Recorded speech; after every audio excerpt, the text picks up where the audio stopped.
Hi, this is Aminata here, sitting inside because of the wonderful cold and wet Dutch weather.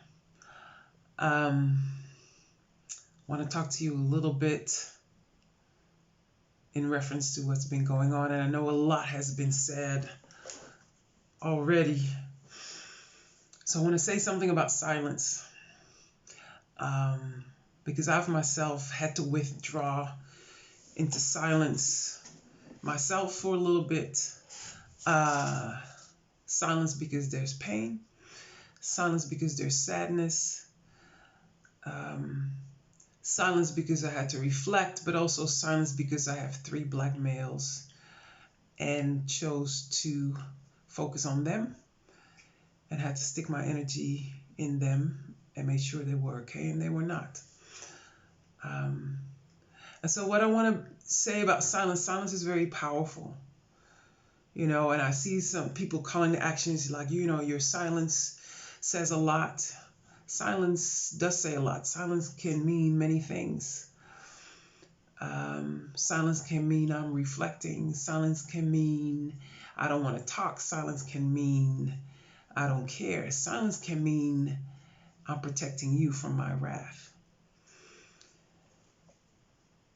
And so, as we are collectively in pain, I'm going to ask you to have some compassion and to be understanding. Silence can also mean people are in shock. We respond in different ways. Some people, when we're in shock, we start screaming. Others get quiet. And so I'm going to ask you to have some compassion. One of the beautiful things that has come out of this tragedy is that people all over the world have been protesting peacefully. Many more have been protesting peacefully than those who have resorted to violence and destruction. And even those who are destructive, they're not a homogenous group. And I know some people want to say, is the extreme left. Well, there's extreme right, and then there's those, who do tear up their own communities. And so the challenge is to even be able to see the humanity in them and what drives somebody to do that.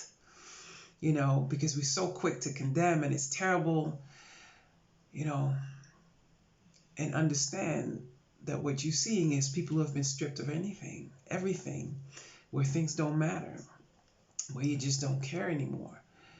Because many of us have had to contain this racism and this injustice inside our bodies for so long. We have been silent to protect you. We have been silent because you don't listen anyway. We have been silent because you dismiss our stories day in and day out. So when all of a sudden that wound is open and that wound is collectively opened and we feel that pain, and then finally, you might see destruction. So I get it. I get it. I wish they wouldn't, but I get it. I get when you get to that point, and I've said myself, I've been to that point, I could have done some damage, but luckily that what surrounds me was able to pull me back from that ledge, and not everybody's that lucky, so we have to hold space, and we're holding space right now for everybody who's suffering all over the world by this, because, George Floyd, his story was a sacrifice. So the world's eyes could be opened. And not just to racism in the US. Please, please, please don't be mistaken. I live in one of the most racist nations in the world. Let's be for real, But people are protesting in Spain and in Italy and in Greece and in Australia and in Israel. Why? Not just because they connect with what's happening in the US, but because they recognize and they see this is happening right here in our homes, because these things are global. And it's not just about police brutality, it's about our education system, it's about our health system, it's about you name it. These inequalities that are so normalized into the fabric of how we deal with each other. And so the beauty is that a lot of us are waking up, a lot of us are new to this, and a lot of those of us who have been silent all of a sudden our wound is open to the world. And so we need to figure out a way how to process that and figure out what to do with that. And so the search is for compassion for ourselves, for each other, even for those who are destructive. It's so easy to dismiss. This is hard. But this is what we need to do in order to grow and to become better as human beings and to change. We cannot go back to our old normal. It's just that simple, but when you think of a butterfly, when it's struggling to come out to fly, I know that's a painful process. And so that's kind of where we are right now. We're being squeezed, and everything that we know to be normal and everything we would like to hold on to, we have to squeeze and let that go and fly out and come up with something new. So we have to lean on each other and reach out. And sometimes we do that in a loud way, and sometimes we do that in a quiet way. Not everybody has to be in the front. Not everybody has to hold up their fist. Some of us are making the sandwiches in the back so that you can be in the front.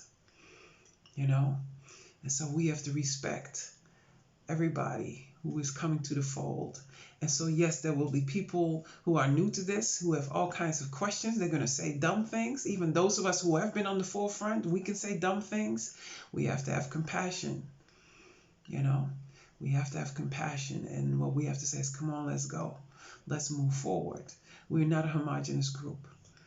We're many different ways, many different viewpoints. But one thing we do have is that we're all human beings. Some of you might disagree with that, but I do believe we're all human beings. You got a heartbeat, you're one of us. You're breathing, you're one of us. If you have a heartbeat, you're breathing, then you have to be part of this movement. And so